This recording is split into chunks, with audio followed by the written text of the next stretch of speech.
and I'm very excited to invite you to today's special session, live Q&A closing with the author of the book that we have been gathering together over the last 3 weeks to discuss, The Politics of Trauma, Somatics, Healing, and Social Justice.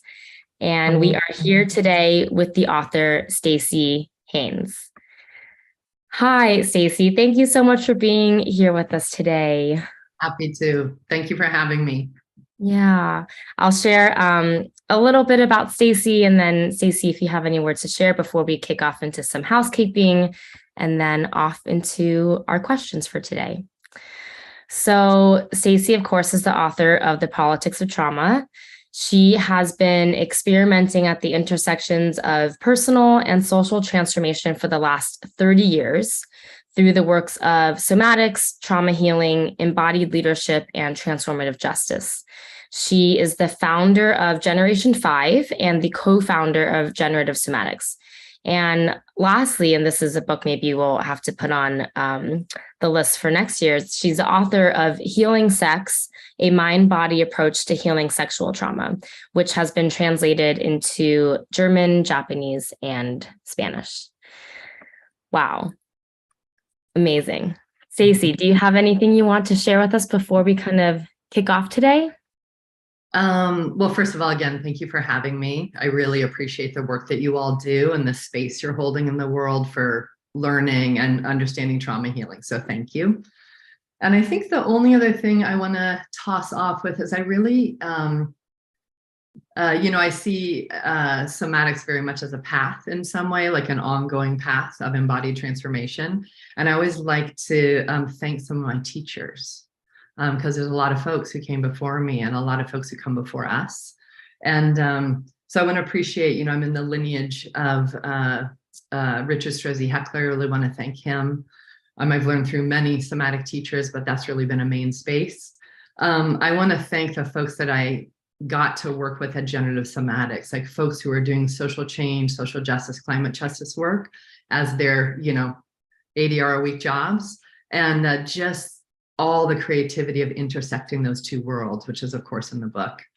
And then one of my big political teachers was Chandra Mohanty, who's like a third-wave feminist theorist. And I mean, I just keep learning. But I like to acknowledge some of the folks at my back. Yeah, thank you for that. It's always amazing to be able to see the lineage of which we all come from. And yeah, deep nods to all the wisdom that has come before us and the honoring that we get to do to carry on their work. So wonderful. So before we get started, as always, I'll just do a little bit of housekeeping for those of us following online virtually.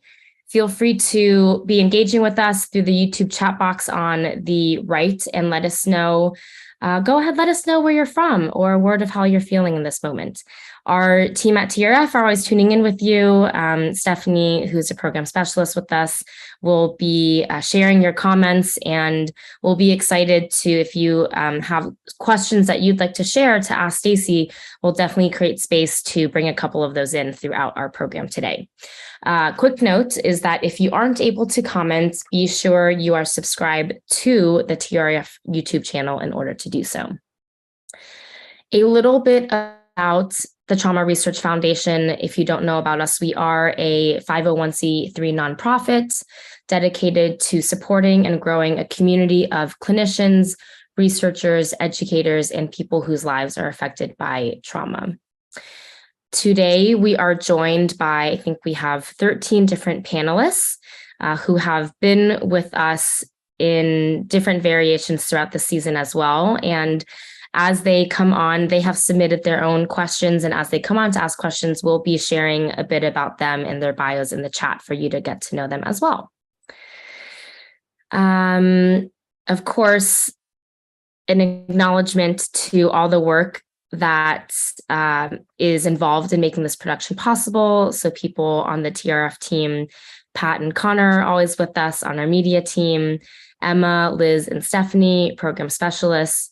There's a lot of work that does go into making this happen. And we all just want to just take a moment and acknowledge them for their time and their care and attention. And of course, we have, I'm so honored to be able to co-moderate this session with Frederick Mann, who has been with us since the beginning and started co-moderating since last season. And a bit about him is Frederick, for over 20 years, has worked with diverse populations and professions directly and indirectly as a teacher and an administrator. He's wore a number of hats, consultant, researcher, and he has worked as a clinical referral coordinator and trainer at the Child Trauma Training Center in the Department of Psychiatry at the UMass Chan Medical School.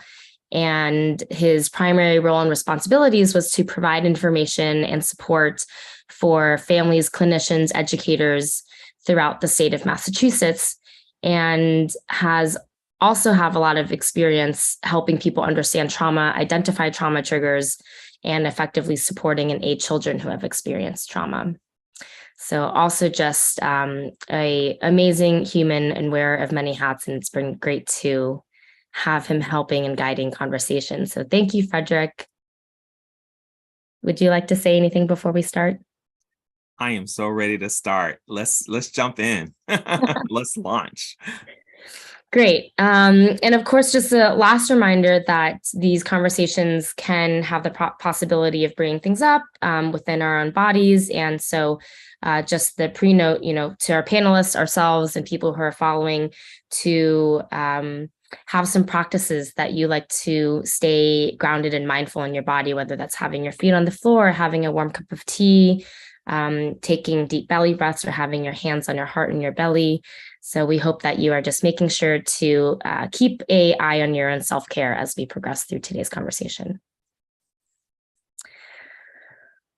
Okay, so our first question to start, I will go ahead and share my screen with you. And our first question is from panelist Aman.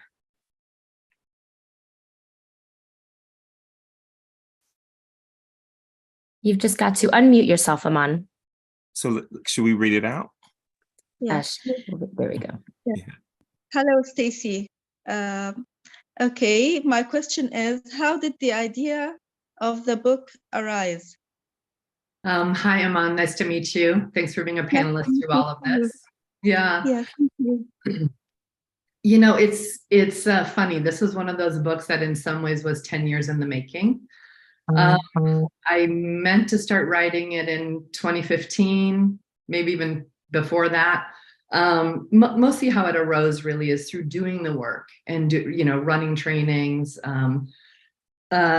working with different social justice and climate justice organizations. I always do one-on-one client work, so I have a small private practice too. But I think many people through that experience was like, we should have a book. There should be a book. We should help kind of move forward or move out these ideas. And I started writing it, and then I got distracted doing all my other work. Then I started again, then got distracted again. And then in 2018, I was like, okay, Staci, either sit down and write the book or let it go. Yeah, so 2018, I really buckled down, and then I got to partner with North Atlantic Books, who were just great and supportive. But in many years, it's taking in many ways, it's taking 20 years of work and trying to articulate it onto the page. And probably as many as you know, putting somatics onto the page is its own contradiction, because it's such a lived, visceral, transformative experience. And fiction is that, I think, but writing kind of an information-based book, it's hard to do some of the translating. But it's done and it's out there. That's where the ideas came from. Mm-hmm. Thank you, Staci. Thank you very much. Frederick, do you want to share the next question?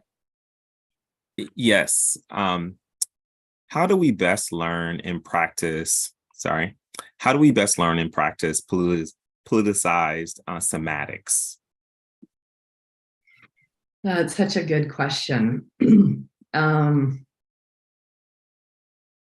I mean, in many ways, our lives are politicized somatics, right? When I think about like, how are we, both living inside of our own skins, right? How are we able to be present or not present? How are we able to work with like the pressures and the traumas from the conditions that we live inside of? And so I want to say first, we have so much lived experience of living somatics within social and economic conditions that are already politicized. And, in many ways, what I mean by that is, we could have a society and economy that's organized around equity and that's organized around the well-being of all life on the planet. But we don't have that, right? We have a society, and I mean societies in many ways, an economy that prioritizes some people's safety, belonging, and dignity and access to resources, and totally deprioritizes the safety, belonging, and dignity of whole other peoples, in fact, most peoples, right? And their access to resources. So, in many ways, what I'm trying to say with this work and say with this book is it is impossible to do transformative work, right? We're talking about somatics, but it's impossible to do transformative work outside of a politicized set of conditions, because those are the conditions we live and breathe in.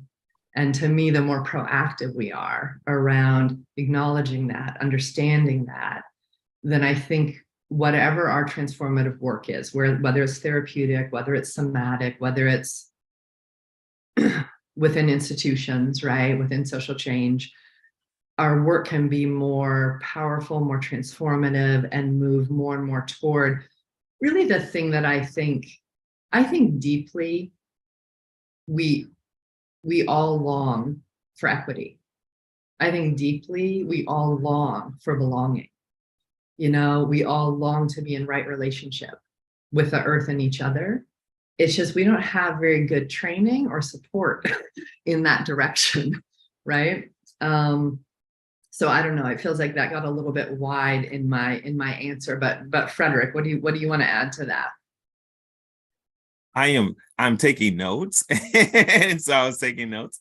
But I want to say, I was so taken aback by your intentionality, the call out, people call it the elephants in the room, the ghosts, the unspeakables. And I thought, oh my God, is this real? I've had to listen to it. I've had to read it. I had to go. And so I wanted to say that is one, it takes significant courage, but as I've read through this book, you've been continuously reinforcing these concepts, and you seem very very clear and focused. And so I had this side question. I was like, I'm curious of what her friendship conversations are like and how people engage with you, because you very much, I'm gonna shoot my shot. I'm gonna tell you exactly, like, this is the picture. This is what we're not talking about. And I've been just curious of, as you've been so precise and intentional about calling out these unspeakables, how have you experienced people in experiencing what you're calling out? Like, what has that been like for you? It's so funny, in 1990, like the late 90s, I started doing social change and organizing work around child sexual abuse. And I'm also a survivor myself. And I was already studying somatics. So I was doing a lot of my own healing work and then studying to, be a practitioner and trainer at that time as well. But I have to tell you, like, we did all these community-based focus groups with the question of how would we end the sexual abuse of children? Like, what would need to change in our families and our communities and in our society, that it was like incomprehensible that it just didn't happen, right? I think it's incomprehensible now, but that's part of denial, right? Because it happens too much. But I have to tell you, I think that was the most difficult work I've ever done. Like literally cold calling people in the community and being, asking, are you willing to publicly gather in a mixed race, mixed gender community to talk about child sexual abuse for 2 hours straight, to really look at. And we had like 350 people eventually come through those focus groups. But when I think about the precision you're talking about, or that focus, like I'm like, anyway, I feel seen by you, thanks. But I really had to develop that during that project because I was afraid all the time. I was like, oh my God, there's so much anxiety to start my workday. And it's funny, there's a somatic practice in our lineage that works with a staff, like a long stick, a broom handle, a staff. And it comes from Aikido, which is a non-combative martial art that is Japanese in origin. But there's a lot of work with the staff of extending with the staff, like your focus out over a generation, out over your lifetime toward what you most care about. And I just think that practice is really deeply in me. I've been practicing that for basically 30 years now. And it, you know how it is with somatics, we grow certain capacities in ourselves. And then as for my friendship conversations, it depends on if we're shooting the shit and laughing a lot, or if we're having a deep, like, how are you doing conversation. But I think I am known for my directness, probably, even with my friends. Thank you so much. I thank you for sharing that. And I'm so excited to bring on more people and their questions. I really do appreciate the conversation of what you just said. We grow our certain capacities. And what I love about it, it says to me that we seed our possibility, and it will take time. But it doesn't have to be automatic, but it could be seeded, and over time we can arrive at the next place that we want to be. So I really appreciate that, and all the things you said. We have some amazing questions, so let's jump into the next one. Thank you. Thanks, Frederick. Mm-hmm. Emma. Oops, wrong question. One moment. There we go. That's a good question, though. Yeah. Hi, everyone. My name is Emma Foreman, and I am one of the program specialists who work on the book club. So I'll be reading the next question for us.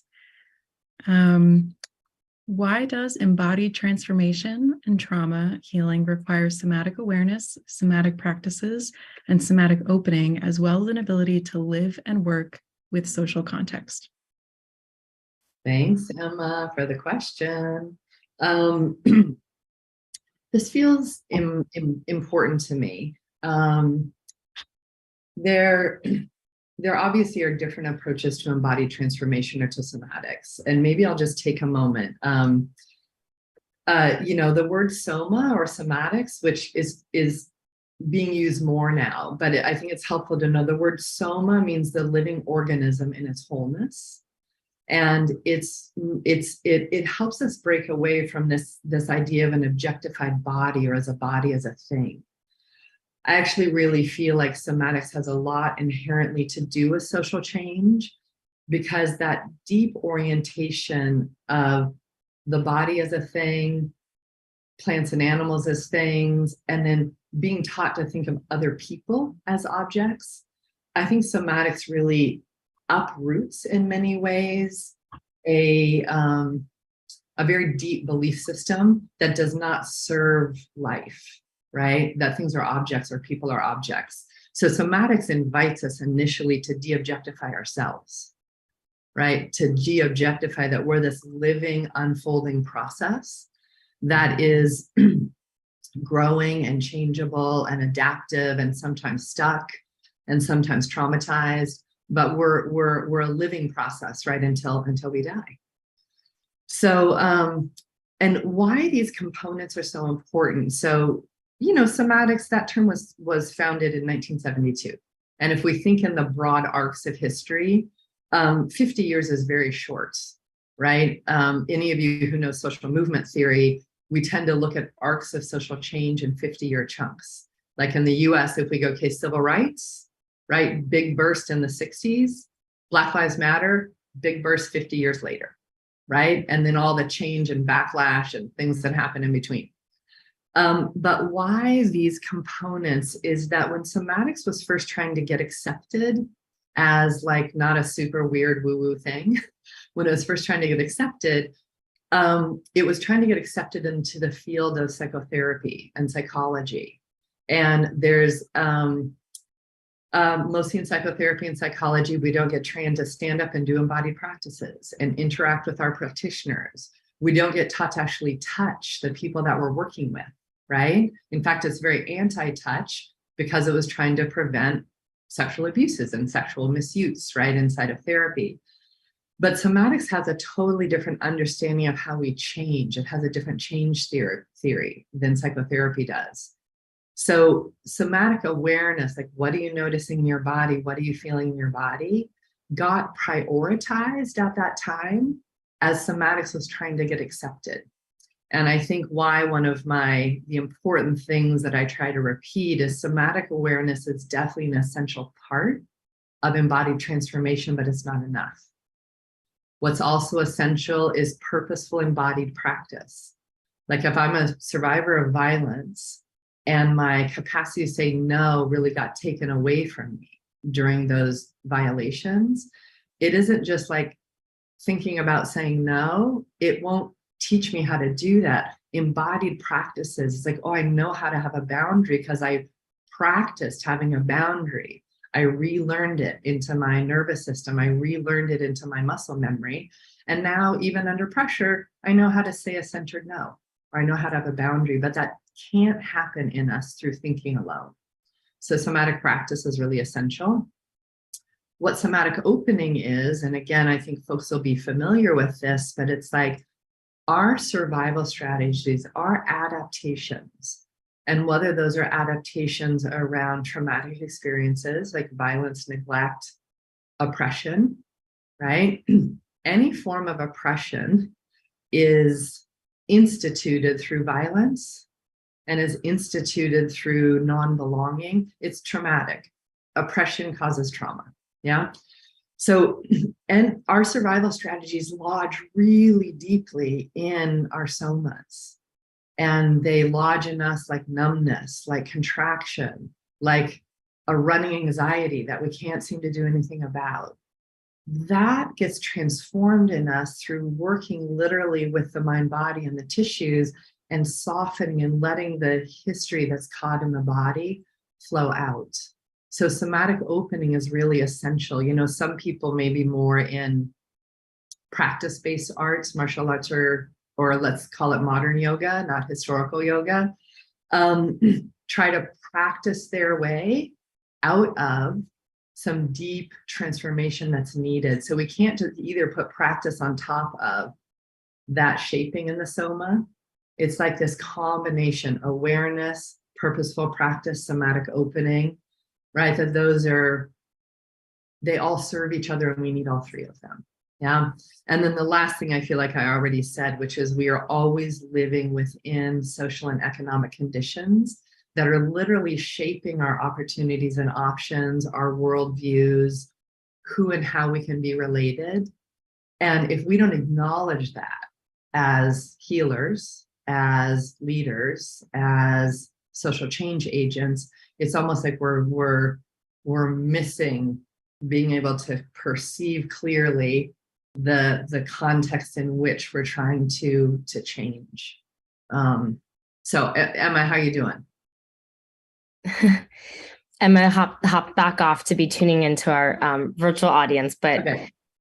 I'll just say that I'm so floored because the concepts that you're able to move from the individual all the way through society takes that entire book to really flesh out. And yet also just in this one question, and not surprising because you're the author of the book, you have laid it out so beautifully and almost like what's an equation, like awareness and practice and opening, and then in the living and social context. And I had such an aha moment just when you started to talk about even just your use of the word soma, and that being almost a political technology that even within itself and how our body has been messaged to us of what it's supposed to be. Already in using that word, you've started to deconstruct to help us deconstruct what is so packed in there. And so it's, and then that just really distills it even down to even further to capture the individual all the way through the collective and society back into the individual, and how the work is found interplaying throughout all of the layers. Thank you. Thanks for tracking along with me. How am I going to write this? Yeah. Wow. Well, maybe another numbers of rounds of reading the book, and so much packed in there. But thank you for being able to distill that continuously. Totally. It's interesting, I notice even in, there's a lot of embodiment-based work happening online. And it's so interesting how often I hear people say about themselves, the body, instead of me. Like, this is me. Maybe we should ask Bessel to rewrite his book, Me Keeps the Score. Right, exactly. But it's like, we're these living organisms. And what happens when we die? I have my own belief system, but we don't really know, right?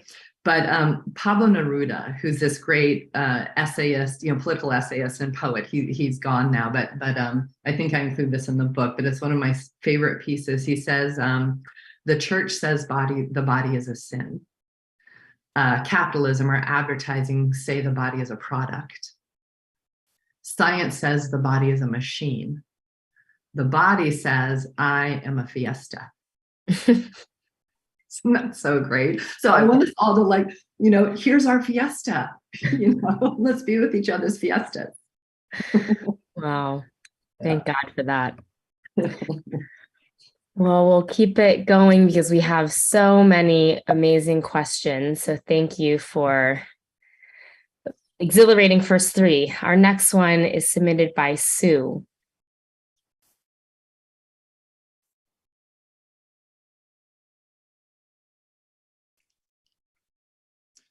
Hi, Staci.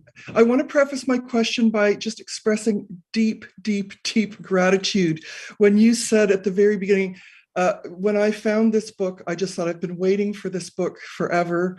I've read it, I don't know how many times. I have the audio book. I listen to it and go deeper and deeper and deeper into it. I use it to teach. It's gone very deeply informing my pedagogy. And when you made the comment, you actually almost thought about letting it go.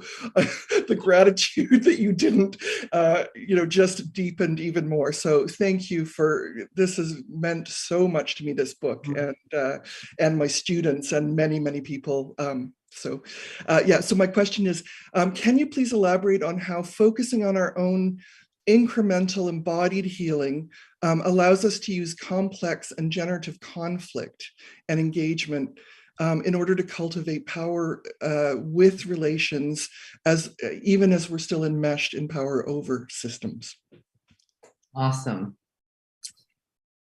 Great. First of all, thank you. Thanks for crafting this question, and thank you for all you just shared too. That's very meaningful to me.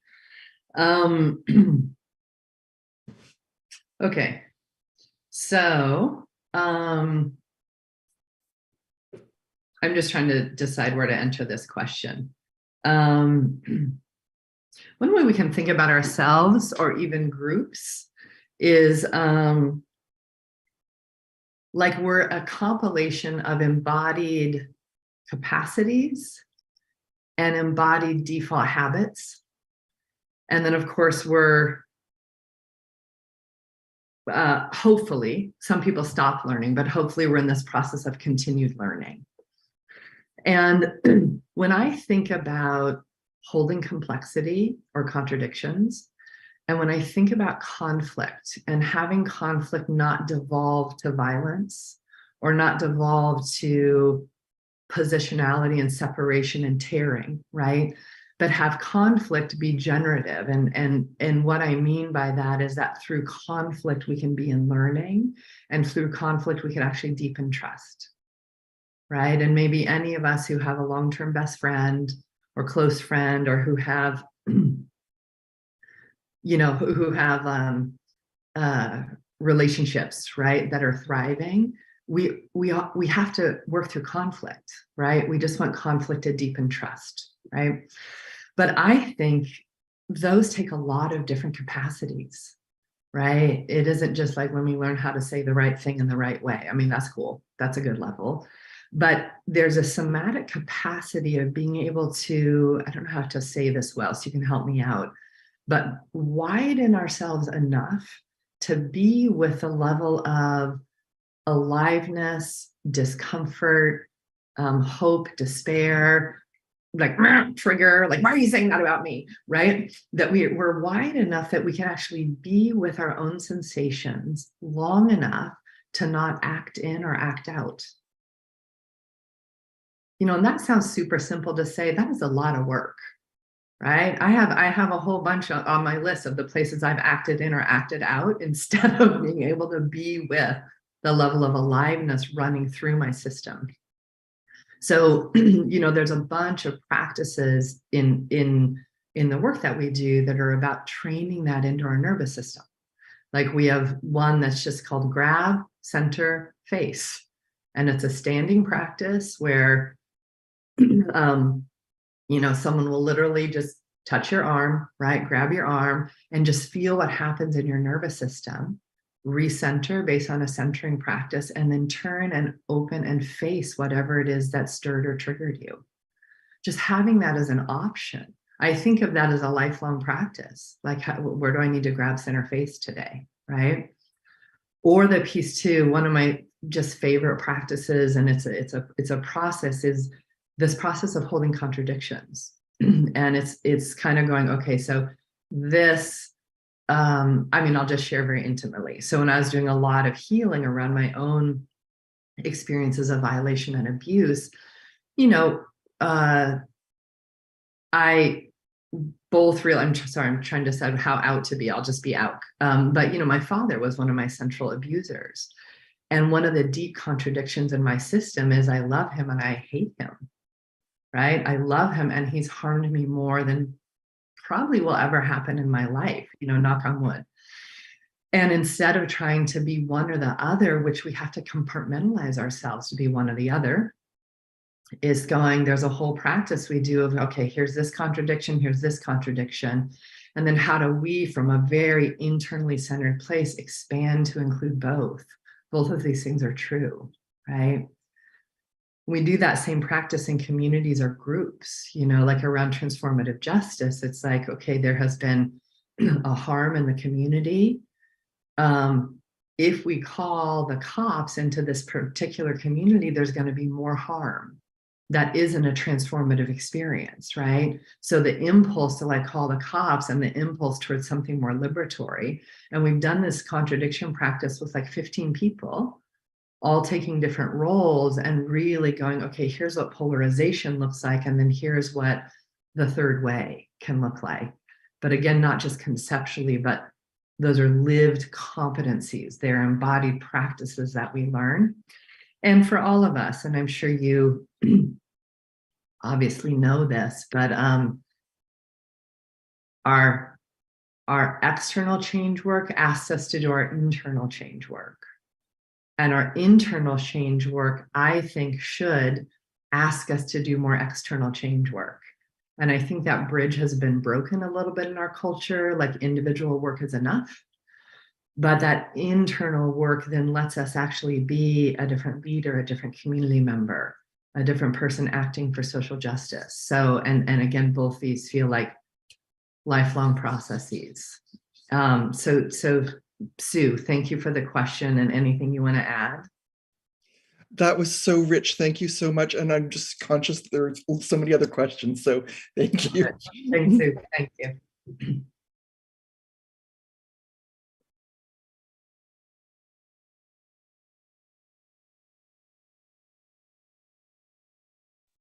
Staci, thank you so Ronnie. much for both Hi, Stacy. Thank you so much for both your book as well as this conversation today. I think that just the viewpoint that you have for continually expanding our capacities is very inspiring.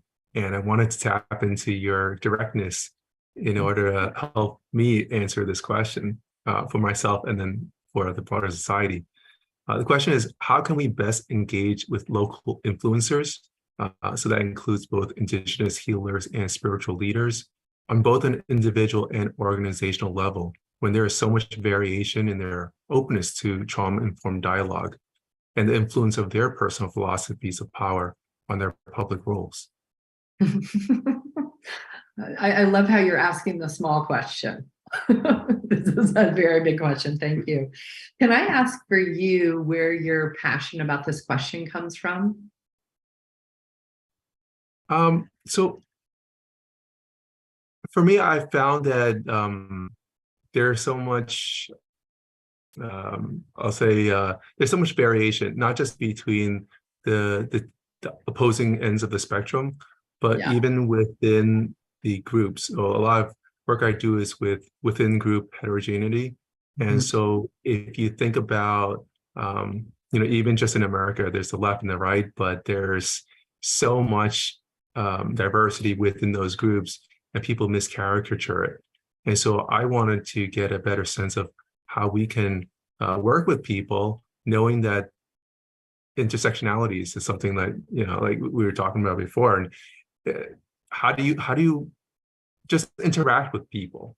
How do you actually get close enough to them and see them in their real forms versus have a very arm's length conversation, or even like when you're talking about the Aikido pole, right? It's like you're almost having 10-foot pole conversations instead of sitting next to them, knees touching knees, and say, tell me more. That's beautiful. That's beautiful. There's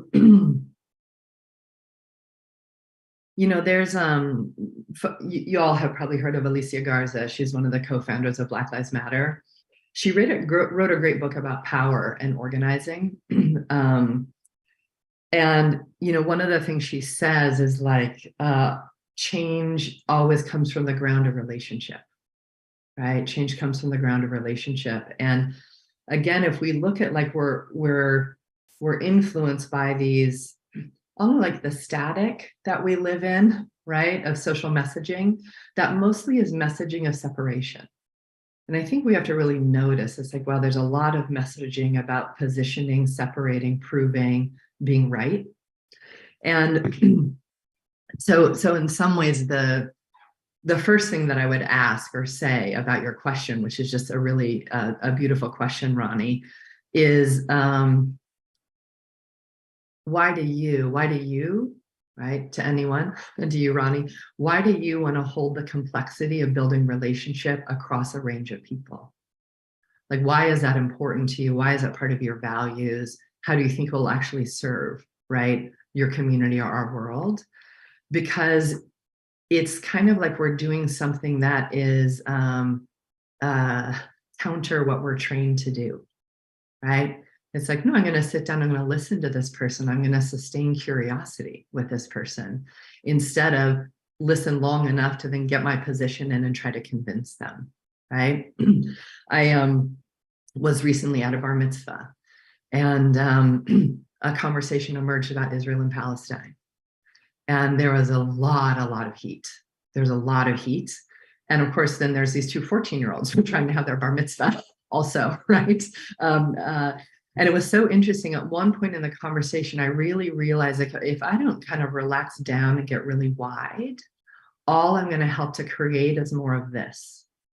But if I can relax my system and get wide, and you said the word, Ronnie, generate a quality of curiosity or generate a baseline of relationship, a different conversation can happen.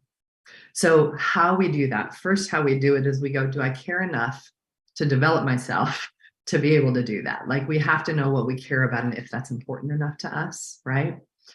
And then there's really like, I mean, obviously there's so many different ways to learn this, but I think the question I want to ask the group again is how does your natural curiosity happen right? Like an openness, a bright-eyedness. I notice for me, my chest gets more open. I feel more warm in my heart.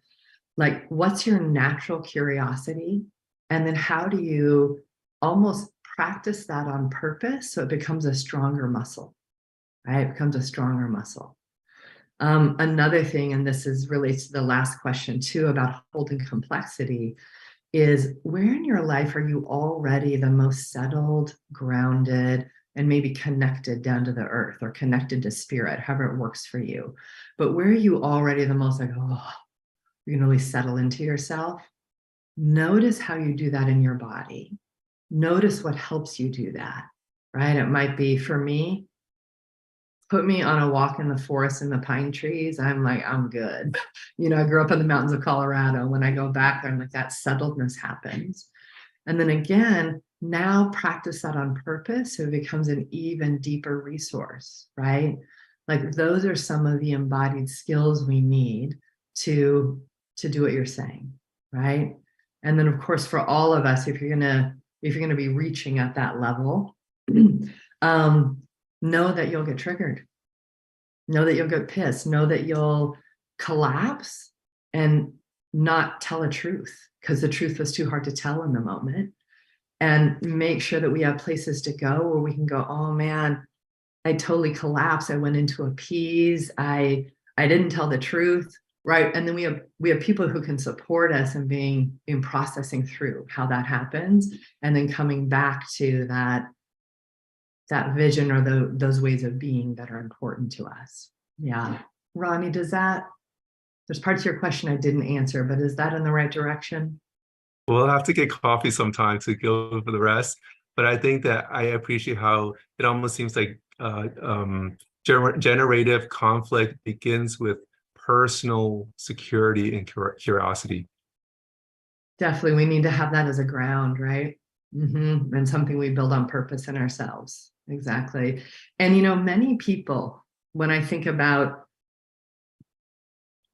folks who are in that religious or spiritual director or spiritual leader role,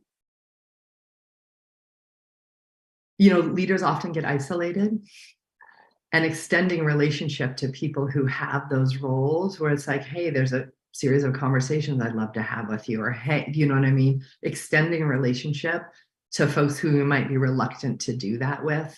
Anyway, I want to encourage that. Yeah. Thank you very much. Thanks, Ronnie.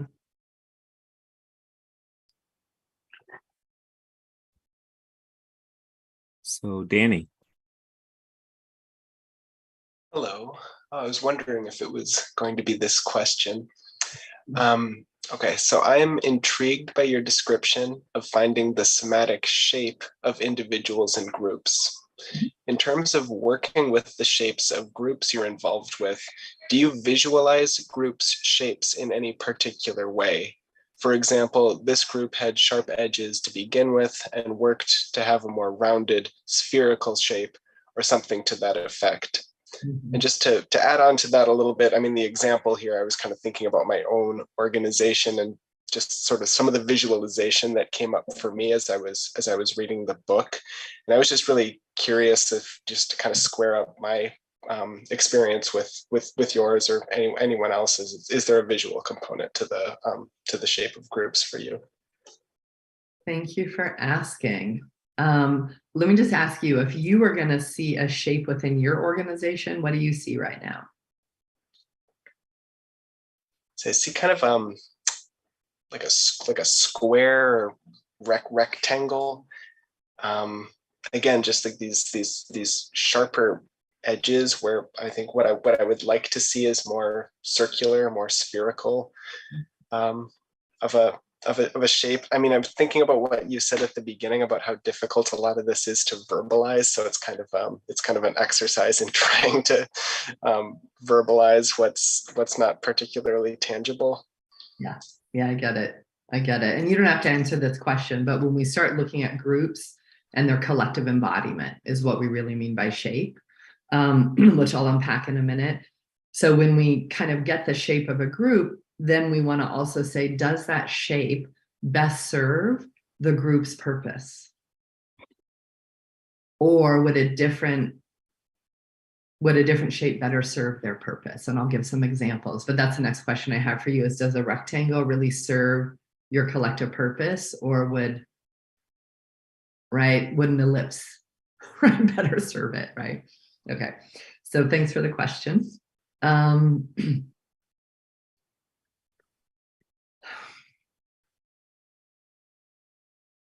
of the cool things to me about somatics is that we start to perceive in a different way. So, you know how we can perceive each other's kind of emotional states, or that maybe an emotion is being withheld, or that sometimes it's like, oh, what's coming out of their thinking is not matching actually a feeling I have about them. So we can kind of feel a certain discord.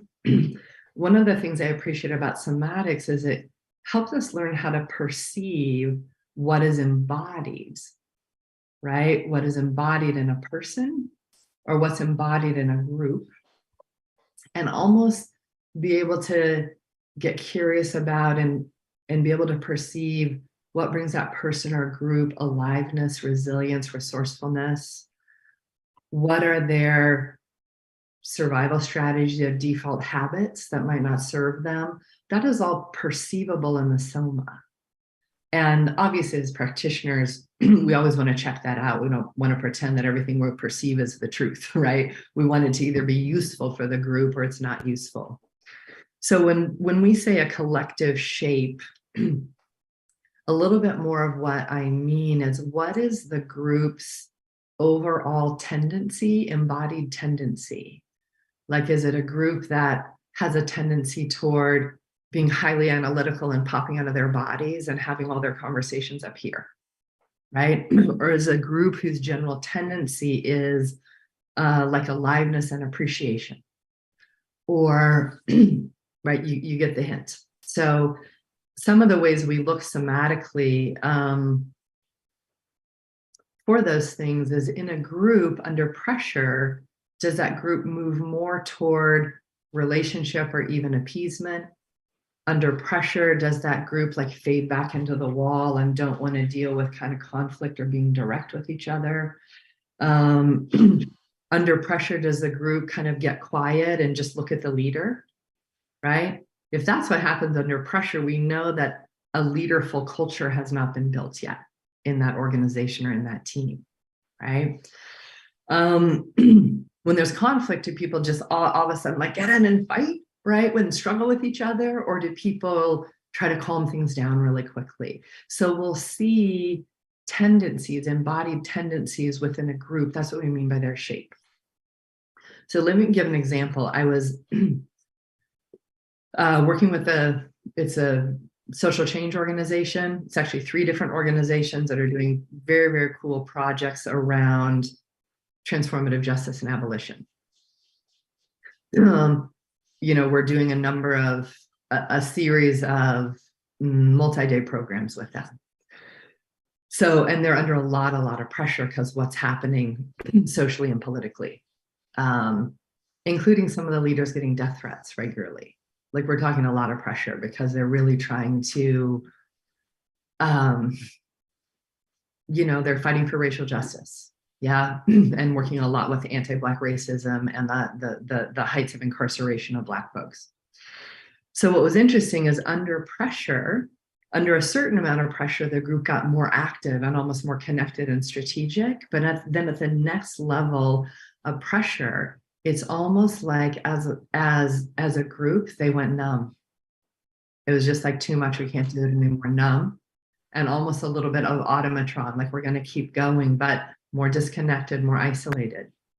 And that was really, really important because, of course, they can't sustain, one, their lives from there, but they also can't sustain their joint work from there. So it just became very important to not just see how are the individuals in the group going, but under the amount of pressure, what's happening to what I call the collective body or the collective soma. And then really go, okay, now what does that collective soma need to be nourished, resourced? What really big emotions might need to process through the group?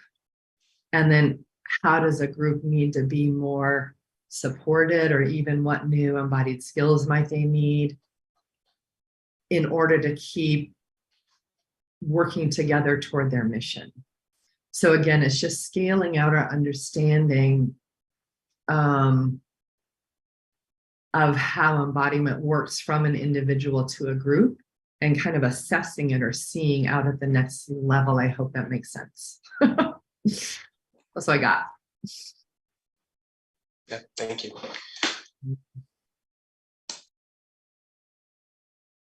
Nicole? Hi. So I am Nicole Tichinda, and my question is, our society is effective at morally judging, quote, wrongdoers and punishing them with mass incarceration, school expulsion, arrest, removing a child from a parent's home, etc. We're good at judging. And our society is not effective at supporting the vulnerable in our society. And such punishment causes trauma. For instance, an adverse childhood experience is the incarceration of a family member. That was shown in the original adverse childhood experiences study. My question is, how can society promote accountability for actions without inflicting more trauma upon those who make mistakes? Is this the work that you do, Nicole? Yeah, I'm a law professor, and I try to think about how the law is used to punish people by putting them in cages, kicking kids out of school.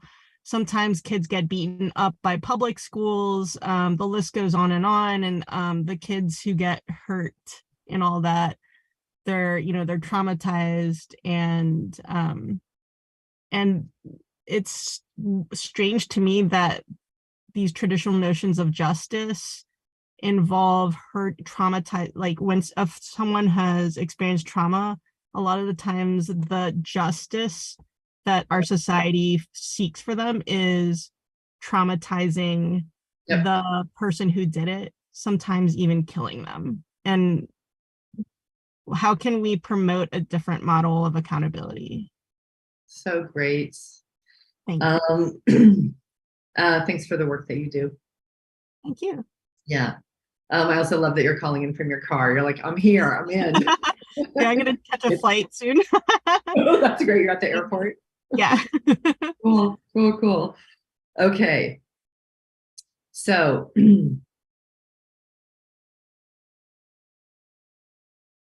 thanks for giving me a moment. It's like me always deciding which doorway I'm going to enter through. There was a program. I promise I'll get there. There was a program in Hawaii in, I think, the late 90s and early 2000s. That was a 0 to 3 years old program, and you might know it.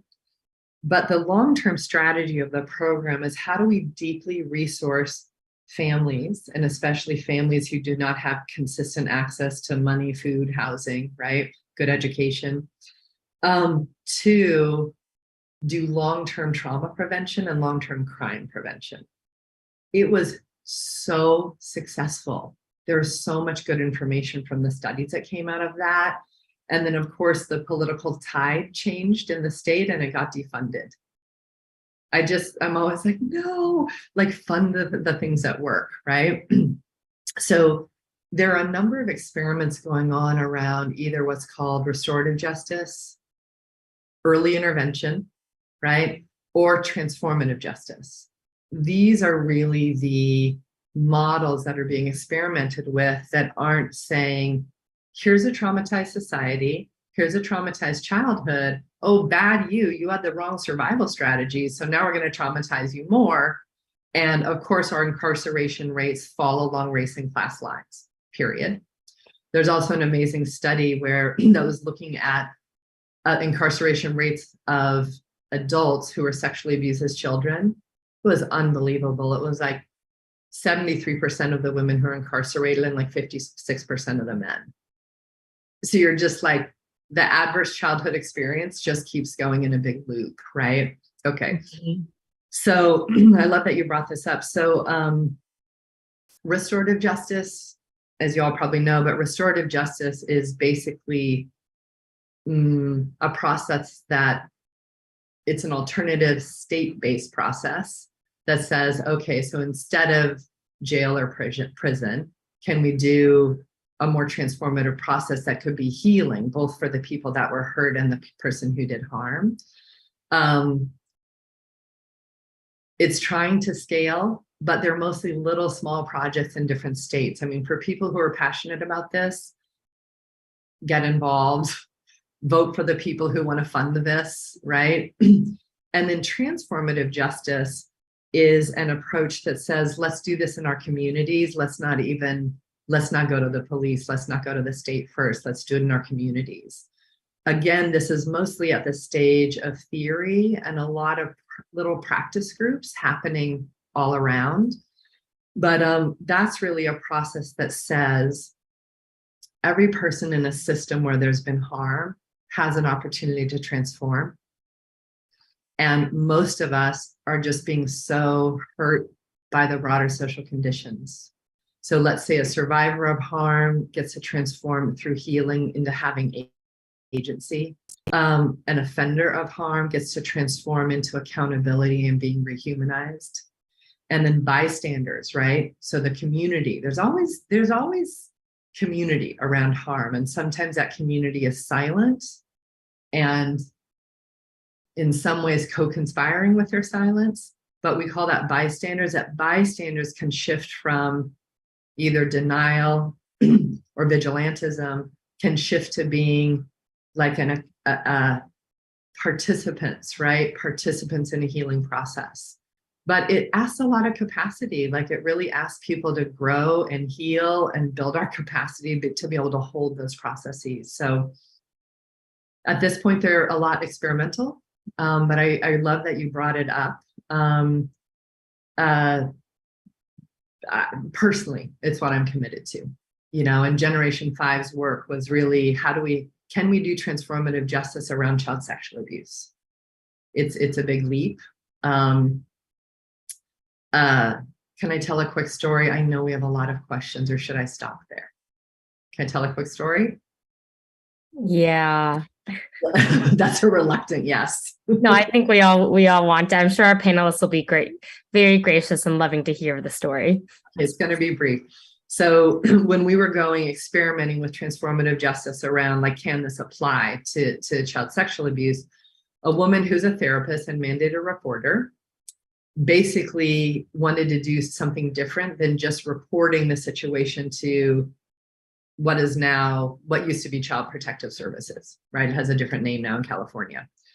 So we brainstormed with her a lot about what she could do because she is a mandated reporter, and we really looked at about what can happen. So here was a proposal. So this is the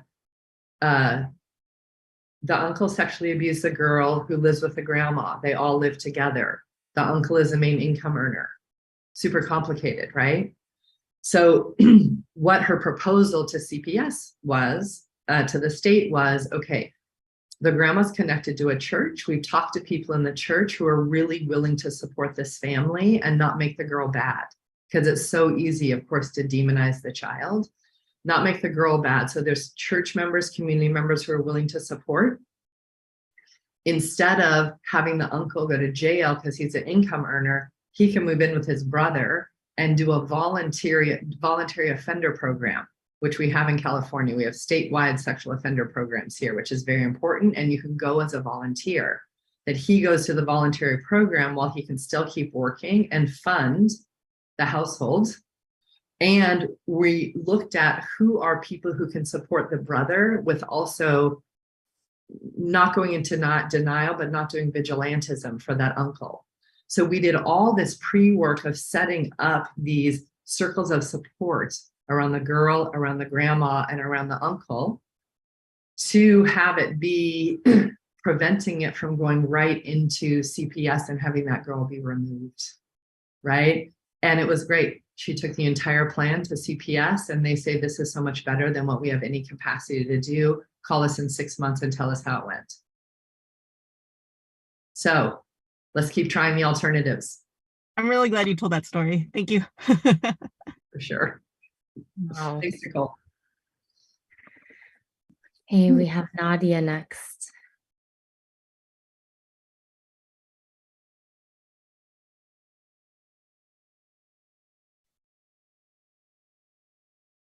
Hi.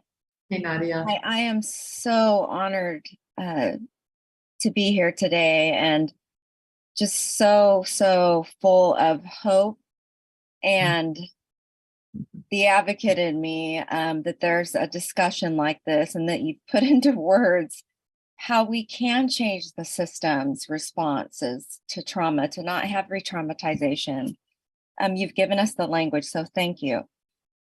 So my question is, how can we best implement cross-training practices between various ports of entry a survivor may interact with, for example, law enforcement, social services, addiction, treatment centers, and trauma somatic specialists to create a more trauma-informed, responsive world? I call them ports of entry because I feel like they're lost opportunities whenever somebody just has that first touch with the system. So, you know, the cross training. Yeah, totally. Do you work in the system? I was executive director of the Alameda County Family Justice Center that brought together the Oakland Special Victims Unit, nonprofit DV agencies, social services, childcare, healthcare, everything in one building. And so I saw it and I see it happening in interpersonal violence. They're not doing necessarily the trauma angle with cross training quite yet. And that's something that I have begun discussions on. But how would you suggest, I mean, with a trauma focus specifically? Yeah, first of all, thank you for that work. You know, the more of those centers where we're actually living in the same space, talking to each other, and then starting to come up with a shared social analysis, right? And then a shared understanding of how change happens, the better. So thank you. That's a lot of work to be the ED of that. Okay, so let me say some of how I've seen it happen, and then maybe some new ideas. So often it is a person or two in the system who sees what's needed and starts to do the change work, you know? So, you know, in many ways, obviously ongoing training is a part of it. So any of us who are in institutions where ongoing training is part of what we do, if you can be the one to advocate both for trauma healing training, right? And as you all know, it's like, have it be grounded in the psychobiology, have it be grounded in some level of embodiment, because it's where it is, that's how it gets repeated, right? And then if it's possible, right, to go, what is our understanding of the root causes of these harms, right? That's what I mean about having a social analysis. If together we can go, wait, why is there so much violence? Why is there so much child abuse, right? If we can kind of go, what are the root causes, and help to build people's social analysis or intersectional analysis is important, because then people start seeing the problem differently and looking for different solutions.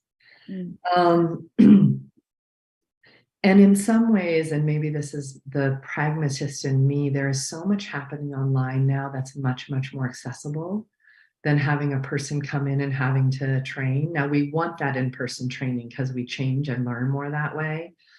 But when I think about the number of online programs where folks can basically take the online program with a small group of people, have some discussion questions, and it can be pretty self-led. You know, so if you need 250 people to run through a program, it's like, great, let's go to this online program. Here's your study guide questions. Here's your group of 6, run through it together within the next 3 months. And it can be a pretty effective way to get a larger number of people trained. What do you think about all that? Or what would you add, Nadia? I think that's great, especially for the frontliners. If there was a component of specialists specifically in somatics, you know, the therapists do cross-train. They cross-train the special victims unit to understand, you know, the victim's perspective and the and then the special victims unit cross-trained the DV advocates to understand where they're coming from. And just that understanding provided a more safe feeling for a victim when they walked in the door, that just one thing wasn't going to happen right away. They were able to do safety planning and other things of the sort, and both professionals understood. So if something like that can happen with somatic and trauma specialists, therapists, I do think that it would change our responses to what often is a trauma response that may have caused another set of abusive actions. So I think it's a whole nother layer that needs to be added. I agree with you. And I also think it helps people working in the field start to look at themselves. Yes. Oh, wow, I'm around this all the time. I'm getting more and more reactive, right? I mean, there's more talk about secondary trauma, but what's so, to me, useful about somatics is people can learn to track their own reactions internally and pivot and change them, know how to warm up, know how to cool down. It's so pragmatic, some of the skills and tools. And then I'll throw one more thing into your vision, because I think it's good. It's like, also when a survivor comes in, how can that person have multiple choices? So there's a choice for healing. There could be a choice for like, oh, I actually don't want to go the criminal legal route. Actually, or don't do anything. Yes. I want to go the transformative justice route.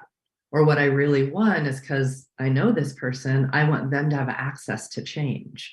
Just the multiple, how are there more transformative options? Right. Than some of the punishment-based ones, which is what you're already saying. Yeah.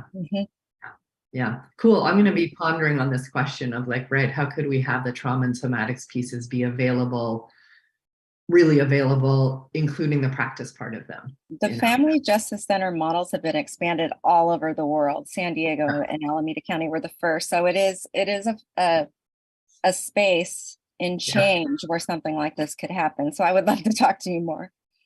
Cool. You can get my info from Teresa. Okay. Thanks. Absolutely. Thank you so much for your work. Next question is from Maria. This is going so well. Oh my goodness. We are so excited. You're sweet. Hi, Maria. Hello. Hi, I am just so grateful that I have an opportunity to participate in this, and having read the book, it was not that familiar to me, although I had heard about it before, and I've studied some of Peter Levine's stuff and things like that, but I wasn't really totally understanding. But the book, and now listening to you, has really made things so much clearer for me, and explaining some of the things and the things that I've gone through and how I relate to many of the things. But so thank you. So my question is, how can we best share this information with educators, and what is the best pathway for them to learn and implement it in their classrooms? And you mean educators like school teachers? All educators, yeah, mostly school teachers from, mostly like on an elementary level, preschool level, just to, I mean, wouldn't that be awesome? So awesome. Are you a elementary school teacher? I was. You were, a nursery school. Oh, it's so good. It's so good. My older sister taught pre-K for a long time, ESL, and then second grade. Anyway, now she's the math specialist. So I have educators in the family too. Okay, the first thing I'm going to say is I don't know. That's what I'm going to say first. Then the second thing I'm going to say is, yes, how do we figure that out? To me, one of the phrases we use in somatics is that we become what we practice, and we're always practicing something, right? Is what we're practicing most aligned with our values and our vision? Yeah.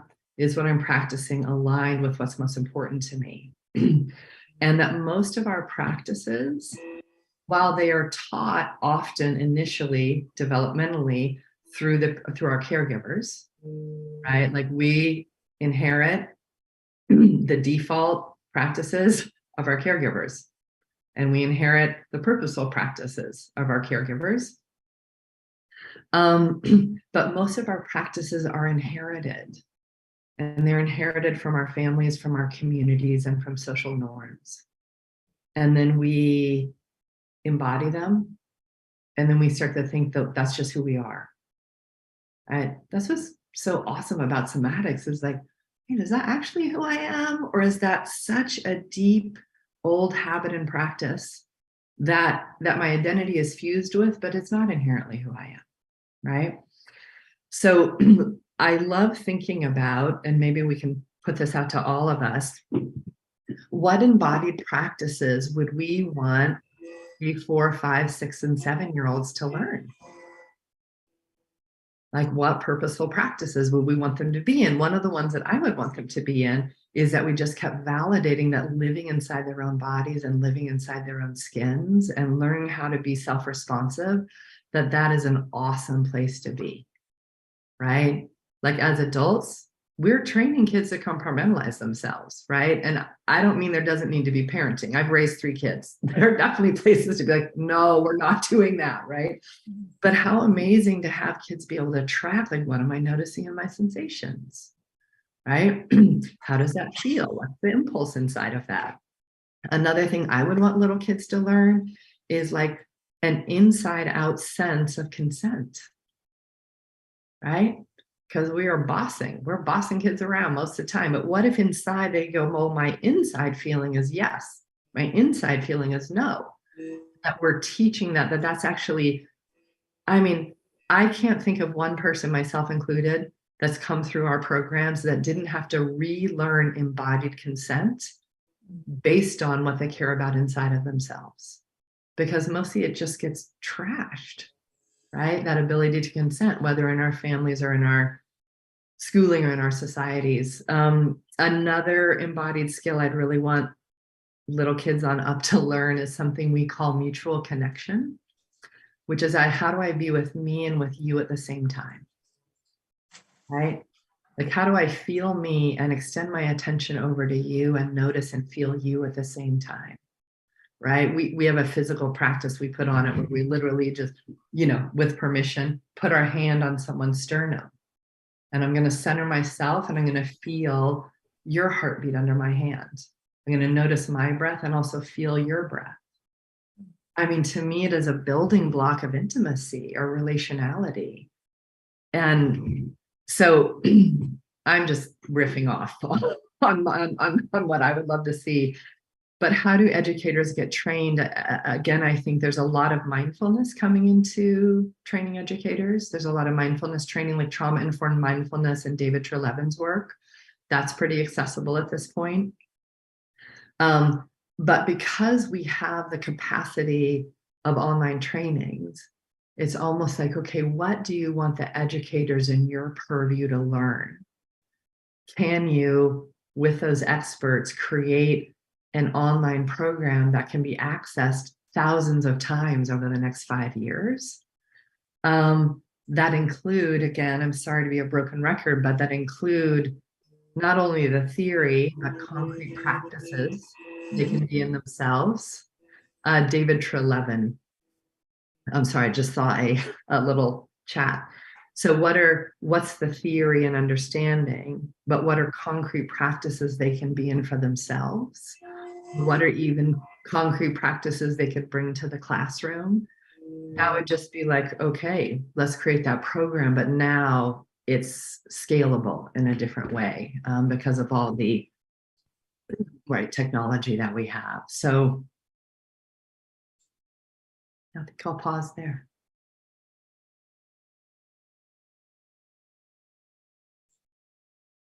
Karen.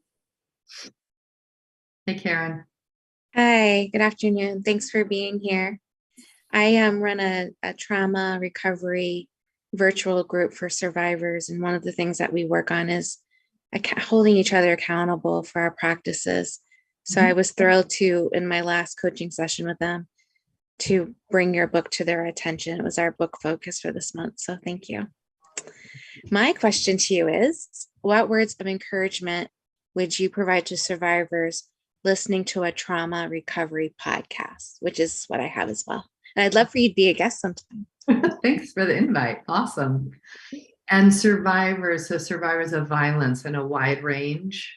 Yes, I have people that listen that are survivors of childhood abuse of all types, sexual assault, domestic violence, toxic work environments, sexual harassment, car accidents, military. Sadly, there's so much to choose from. Okay. Okay. Interesting question. I think the first thing that I would say is, you know, if you're here, you're listening, they're listening to your podcast, that you are already more resourceful and more powerful than what happened to you. And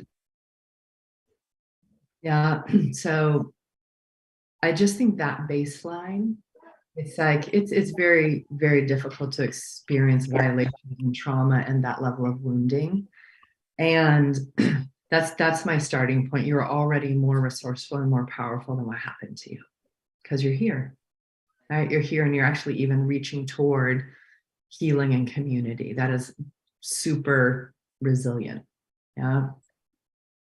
I think the other thing I would say is you already have you already have the capacity to heal, and you already have the capacity for resilience in you. And sometimes we need help, not sometimes, all the time. We need help getting there. Yeah. So one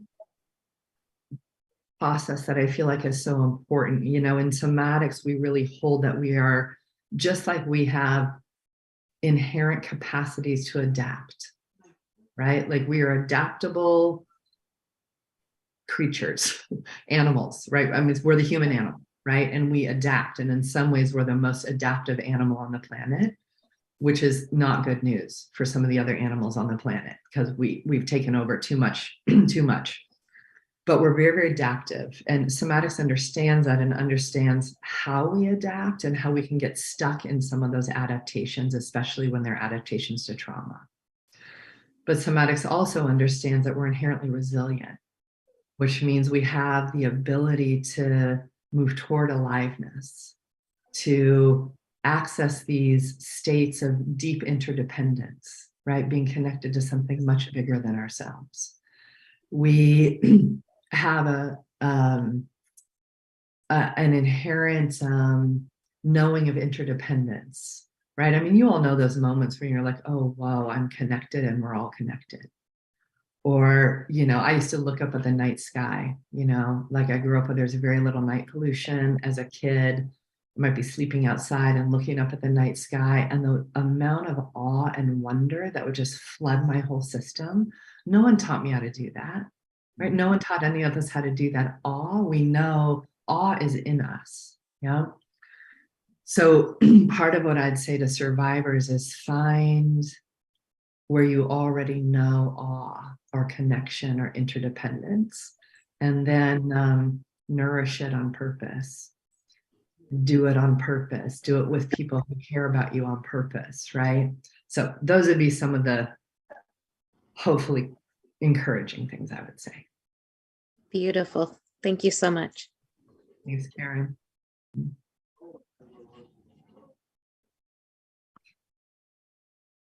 Christine.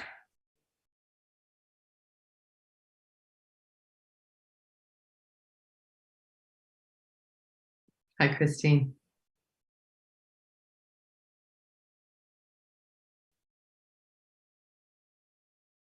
Is your computer not letting you off of mute? I'm so sorry about that. Yeah, I couldn't move my view bar over to I'm trying to raise my hand too for protocol here.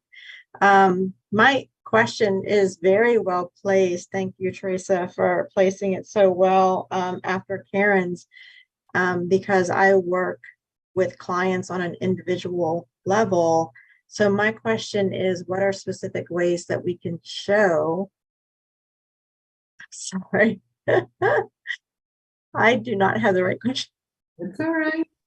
All right. Give us a moment here. Please hold. Please hold. What are specific what are specific ways that we can show our support and connection to oppressed populations? And that question comes from, it's been a long healing journey for myself, and hypnotherapy helped me the most in my journey, which is why I now share that with others. But I find that others have similar response when I pose the topic of social justice or oppressed populations. And basically, just to make the question more clear, is the initial response is, oh my gosh, I'm just so exhausted. I'm working on myself. I'm trying to figure out my own healing. A lot of childhood developmental trauma, to piggyback after Karen's similar question. How do we focus on our healing so that we can hold that space, just have the ability to hold that space to begin to listen and understand other people's experiences sooner than later? Yeah, that's great. Yeah, thanks for the question. The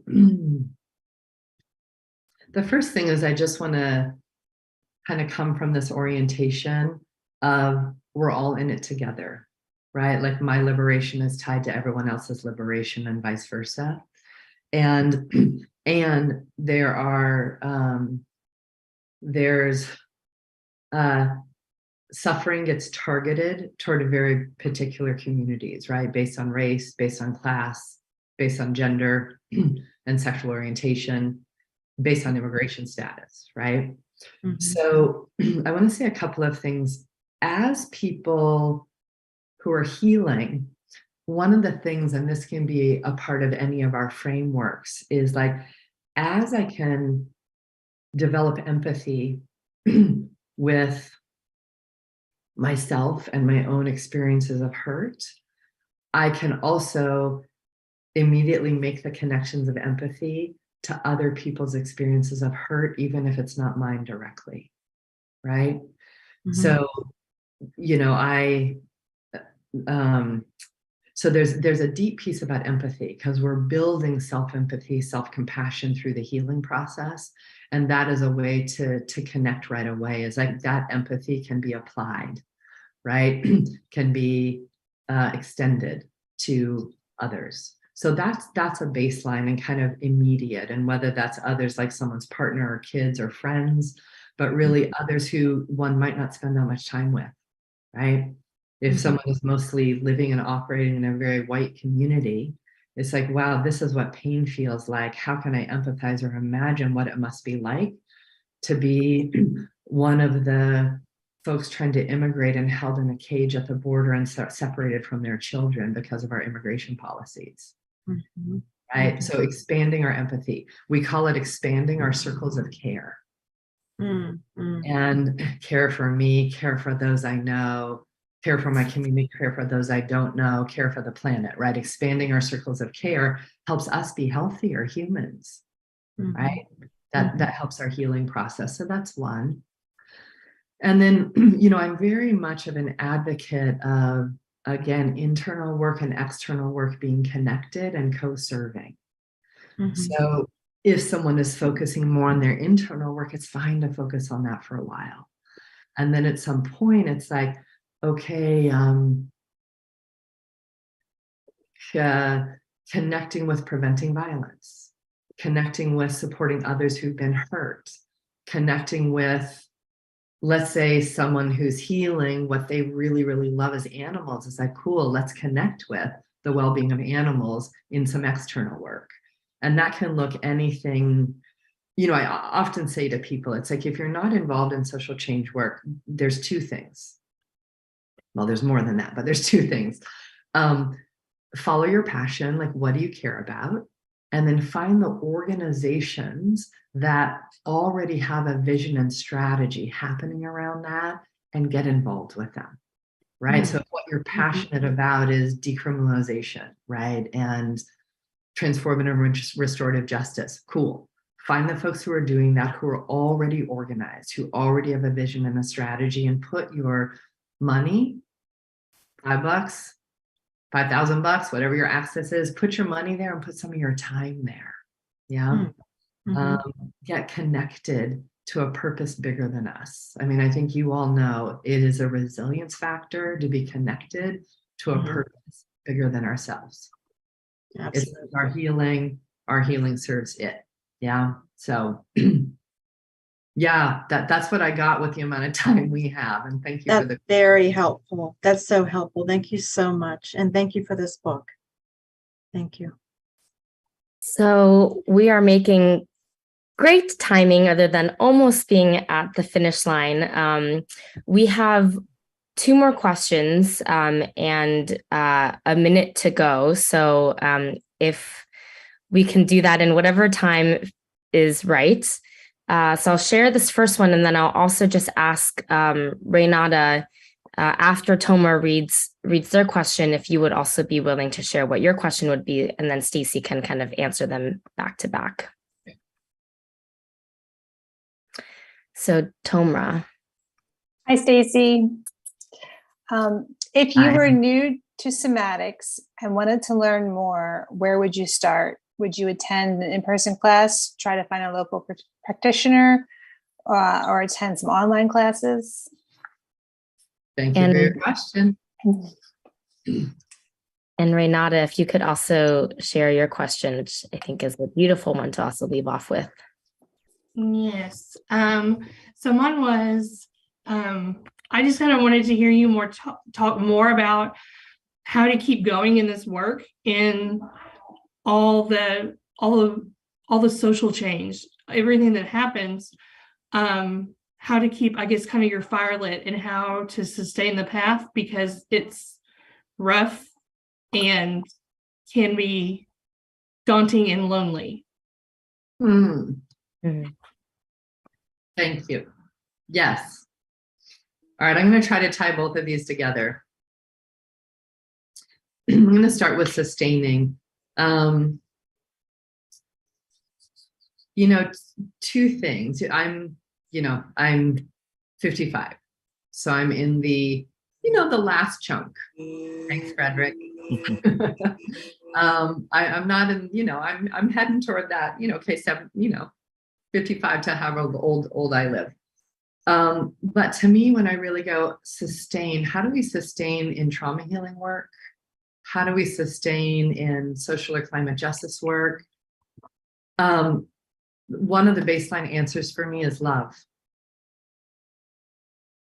Like that baseline energy of like, what do I love? Why does this matter to me? Because I love, right? I love. And if there's some part of your life or your work that is not giving you very much room for being connected to your love, the first thing I'd say is see if you can course correct around that. Like I got to a time in my work about, I don't know, 7 or 8 years ago where I was just sprinting all the time. And what I noticed is I'm like, wow, I'm getting really cranky. Like I'm getting cranky. I'm getting like critical in a way that I don't like being. Critical of myself, critical of others. And I was like, what I finally realized is like, I don't have enough space and time to be deeply connected to why I love, and to my own love and to that baseline inside of myself. And I needed to change some things. So I'm like, wait. When I was a kid, I would look at old people and I would look at the kind of wrinkles they had on their face. And I remember I was probably 8 or 9 years old, and I'm like, I want to be an old person that has smile lines. That's the kind of old person I want to be, And, I periodically will look at my face and I'm like, how am I doing? How am I doing over there? are they heading in the smile direction? But you know, that's an inside out thing. And I'm like, no, I want to be able to say at the end that I leveraged my courage toward things that I deeply cared about. I want to be able to say that as I'm dying. And I also want to be able to say, I loved well, and I kept learning how to love well. As baseline. So sustaining. I think that's what I have to say about that, because the work that we're all doing it's big work. Right. And some of the work, social change work, we won't see it all happen in our lifetime. It has to be like we're part of a who did it before me. I'm doing it for the generations after me. We have to hold ourselves in that long, right? That long arc of love and justice. I'm glad you asked this question about learning. And I'll try to make this concise. To me, it is fine to start online because it's the most accessible and it tends to be the cheapest. It's okay to start online, but don't stop there. You know, you kind of think about it, if it's like this funnel into depth, it's fine to start online. You can learn practices, put a practice group together where you help support each other and keep each other accountable. Like I have practice buddies and we text each other every day. I did my practices or I didn't do my practices, right? Get support. It's hard to practice when you're just alone. And then find a methodology, a person, a mentor, a teacher who you feel drawn to study with and study with people. You know, humans mostly learn through apprenticeship.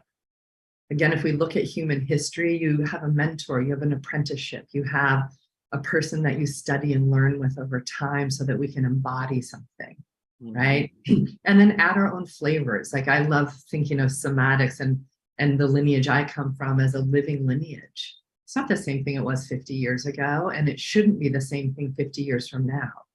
It should evolve and grow with the context.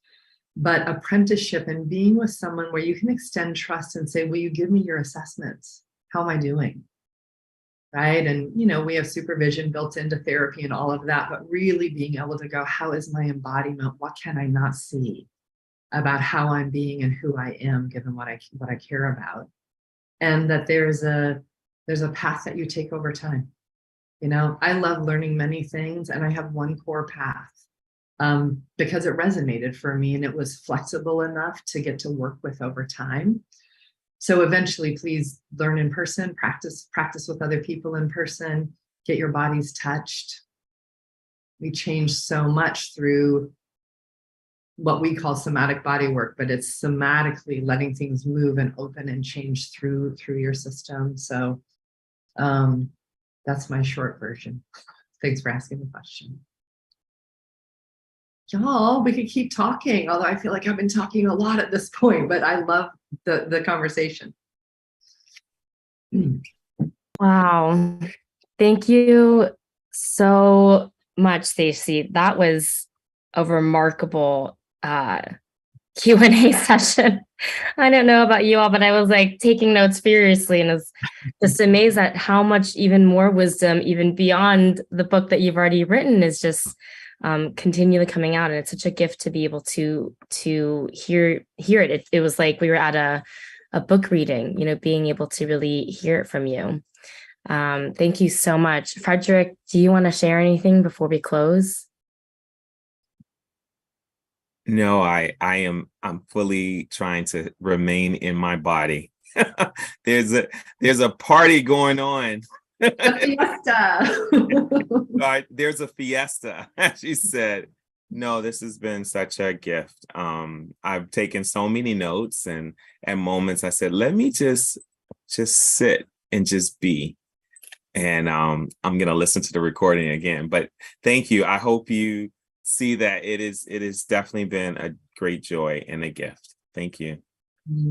Thank you both for holding space, and just for all the panelists for how you've held space for the book over time and bringing your questions. You know, part of what comes out of me is because the space that you all hold. So thank you. It was a delight to be here. I really appreciate it.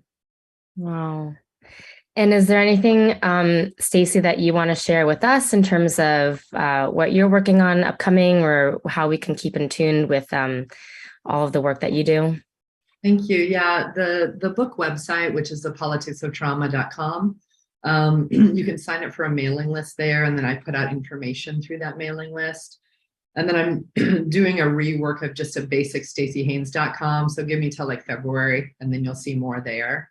Those are the places. I know I'm teaching with the Embodied Lab next year, and I'm also teaching in person at Strozzi Institute next year. So those are, Embodied Lab is online. Strozzi Institute is a place we can meet in person. But otherwise, the other opportunities and stuff that I'm up to will be on those two different websites. Wonderful. Thank you. Thank you. Thank you. Thank you. I'm sure there's a sea of so many others that just have benefited so much from your work. And it feels like it's really good timing, to be having these types of conversations around embodiments and commitments and values as we wrap up 2022 and, start coming into this place of reflection and thinking back. And, some of us will be going into shared spaces with our families or chosen families or loved ones. And I know there's some quote that's, well, it was something like, you always think you're enlightened until you go and spend time with your family. So, that's a good field of work for us in this one, I think, layer that you'll talk about, from the individual to family to community. And as we move into those spaces and are so now equipped with the amazing knowledge you've shared with us, I hope we can go into that and practice, as Staci has shared, that it's about the practice and bringing into the body. And maybe they're also being able to speak to all that we've learned from Staci with those that we love and want to share this message with. So, wow. Yeah. Deep thank you again, Staci, so much for your time and your own practice and your commitment and courage and love. Deep thank you to the panelists for being here and bringing your commitment and your practice and your work to the world. Frederick, for being such a great co-moderator this season, the entire TRF team that has put this production together. So we will be taking a little break before our next season, which will be in 2023. We'll be starting in February, and we always kick off the year with a book that most people know well, The Body Keeps the Score, by the president of TRF, Bessel van der Kolk. We have lots and lots to be grateful for, and also lots and lots to be grateful for Alicia Skye, who's the CEO of the Trauma Research Foundation. So keep tuning in, check the TRF website. We're also going to be having an exciting relaunch of our website later, early in next year. So we're excited to continue refining and listening to what this community is asking for and how we can be an organization that, as Connor on our media team wonderfully put, turns knowledge into hope. And we do hope to do that for those in the world in this community. So thank you so much for joining us today as we've gone a little over, and it was just such a wonderful conversation, Staci. It's a joy to share the space with you. Thank you, everyone else. Thank you all. Thanks.